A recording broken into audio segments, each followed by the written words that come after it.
Dress rehearsal हो चुकी, second attempt है न्यूजीलैंड का, और न्यूजीलैंड क्या कर सकता है डिफरेंटली। हम बार बार ये बात कर रहे हैं, ऐसा नहीं कि इंडिया को हराने के तरीके ढूंढ रहे हैं, but of course there are unbeaten side, so you will always look at what are the ways to beat someone who has not been tested. India एक बार फाइनल में आके हारा था अनबीटन ऑस्ट्रेलिया से, वाज अ फुल साइड। आपने match शायद देखा होगा, पिछला वाला छोटा स्कोर था 249, 205 पे आउट हो गई थी न्यूजीलैंड, विकेट स्पिनर्स को लूज की।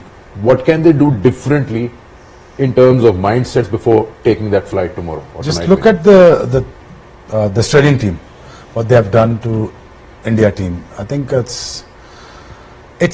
think ये भूल जाना चाहिए कि इंडिया के सामने, ये भूल जाना चाहिए कि आप लेसर हैं या आप अच्छे नहीं हैं। आई थिंक सेंटनर के अंदर वो बिलीफ सिस्टम मुझे नजर आया आज एज अ कैप्टन कि यार वो चाहता है कि मैं टाइटल जीत जाऊं। I think, but you have to do the right thing at the right times. At the same time, I think you're gonna have to bear the onslaught. जब Rohit Sharma onslaught पे जाएगा, वो आपको न्यूट्रलाइज करेगा, आपकी स्पिन बॉलिंग को, specially centre की attack करेगा वो। Let's presume that. I think वहां पे आपको संभालना, अपने कैरेक्टर को, अपनी टीम को संभालना है। I think देखें यार, अगर आप अभी पूछते हैं तो 70-30 है।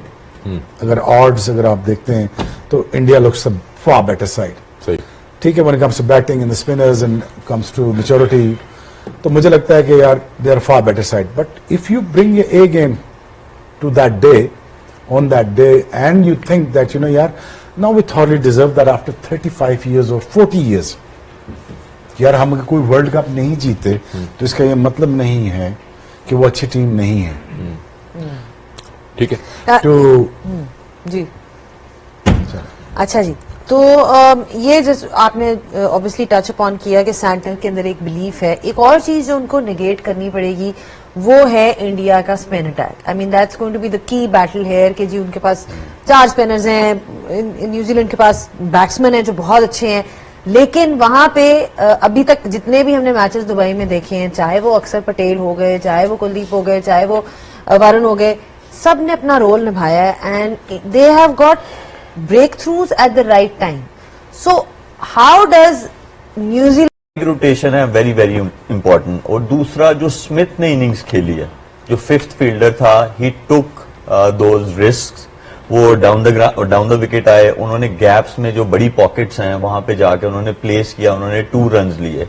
ये दूसरी वाली चीज है। तीसरी चीज ये है कि जो भी न्यूजीलैंड का batter, if whoever gets into 30s 40s, वो उसकी कोशिश ये होनी चाहिए कि वो उसको 80s में लेके जाए, 90s में लेके जाए, और अगर अच्छा खेले तो 100 में लेके जाए। वो ये उसकी रिस्पॉन्सिबिलिटी हो गए। वो आप डिफाइन नहीं करेंगे किसी भी बैटर को आपके पहले से 6 तक।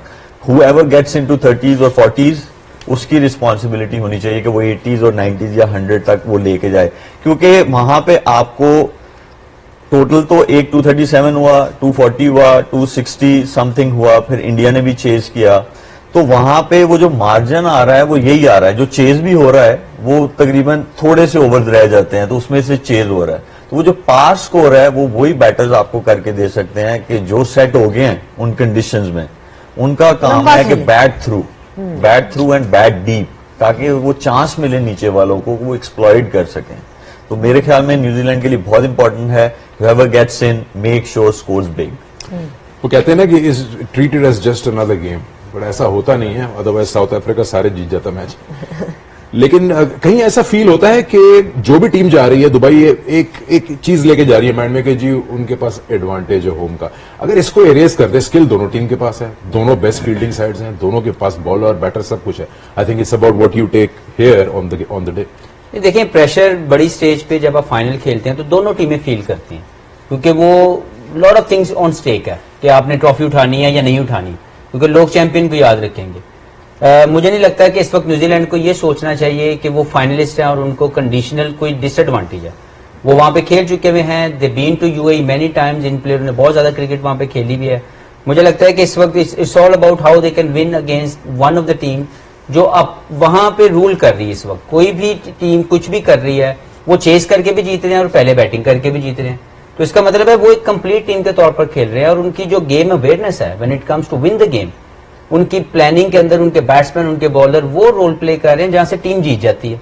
तो New Zealand I think having a momentum with them कि वो भी यहाँ से जब हार के वापस आए दोबारा से एक अच्छी टीम जो इस टूर्नामेंट की वन ऑफ द फेवरेट्स थी उसको हरा के वापस आ रहे हैं, तो I think they should have more confidence in their dressing room कि अगर हम अपने स्किल्स पे अच्छा खेल गए और उनको निगेट करने के लिए आई थिंक केन विलियमसन का 100 करना, रचिन रविंद्रा का 100 करना, डैरन मिचेल का 49 करना और लेथम वी ऑल नो कि ही also pledge well against spinner. तो मुझे लगता है इन 4 प्लेयर्स के साथ बड़ा अच्छा कॉन्टेस्ट होगा क्योंकि ये मैच कोई भी खेलेगा वो प्रेशर को तो कंटिन्यू वो उसको बर्दाश्त करेगा, लेकिन स्किल्स के एग्जीक्यूशन में अगर न्यूजीलैंड अपनी अच्छी स्किल्स डिस्प्ले करता है you never know it could be anyone's game. जी रचिन्स रोल प्लीज बता दें। नहीं Rachin's role will be very handy batting में नहीं 10 ओवर्स उसको ये रिस्पॉन्सिबिलिटी देनी चाहिए जिन कंडीशंस में मैच है, जिस तरह वो लो ट्रेजेक्टरी से बॉलिंग करते हैं उनसे 10 ओवर्स जो है वो बहुत बहुत इंपॉर्टेंट होंगे उस वेन्यू में। सरा एक और चीज इन्होंने टॉम लेथम की बात की,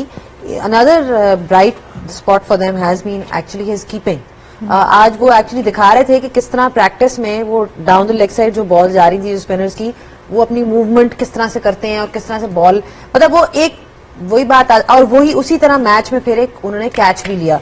आई कांट रिमेम्बर कौन था but there was somebody who Scott gloves लगा था और तो वही बात आ जाती है कि इतना अच्छा उनका थॉट प्रोसेस है ऑफ अप्रोचिंग द गेम, जिस तरह से वो प्रैक्टिस करते हैं और वो एंड लेदम्स रोल इन कैचिंग जिस तरह की उन्होंने फील्डिंग की है उसको भी अंडरमाइन नहीं कर सकते अभी तक hardly. I don't know, I can't remember if he is actually dropped a catch और कोई उनकी I think miss stumping keeping की जहां तक बात है वहां पे न्यूजीलैंड डेफिनेटली एक स्टेप अप है क्योंकि केएल राहुल की कीपिंग उतनी ज्यादा क्लीन नहीं रही जैसे टॉम लेथम की कीपिंग रही है और उन्होंने ऑब्वियसली थोड़े डिफिकल्ट पिच के ऊपर भी कीपिंग की है, not taking any credit away from him but out of the box thinking जो शोएब भाई बात कहते हैं कॉनवे का आई डू अग्री, वो उनको वापस आना चाहिए। 4 स्पिनर्स के साथ ऑपरेट कर सकते हैं न्यूजीलैंड भी अगर चाहे, उनके पास भी बॉलर्स हैं पर एक चेंज और जो मुझे लगता है बैटिंग ऑर्डर में की जा सकती है वो ग्लेन फिलिप्स को थोड़ा ऊपर लाना है क्योंकि हम बार बार बात कर रहे हैं कि आप ऐसी पिच नहीं है कि जाते साथ हिटिंग कर सके, मैक्सवेल भी जाते साथ नहीं कर सका, तो मेरे ख्याल से मे भी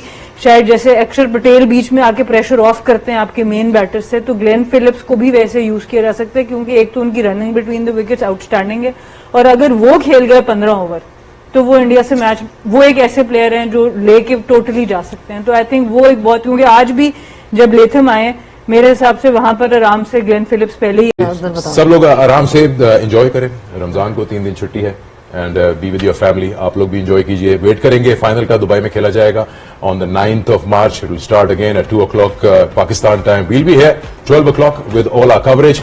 This is the final in front of you live from the Dubai International Cricket Stadium, India versus New Zealand और फाइनली ये 2 टीमें सामने आई हैं, देखते हैं कौन ट्रॉफी उठाता है। Thank you so much for joining us, thank you from all of us here, we will see you on Sunday. तो देखते रहिए।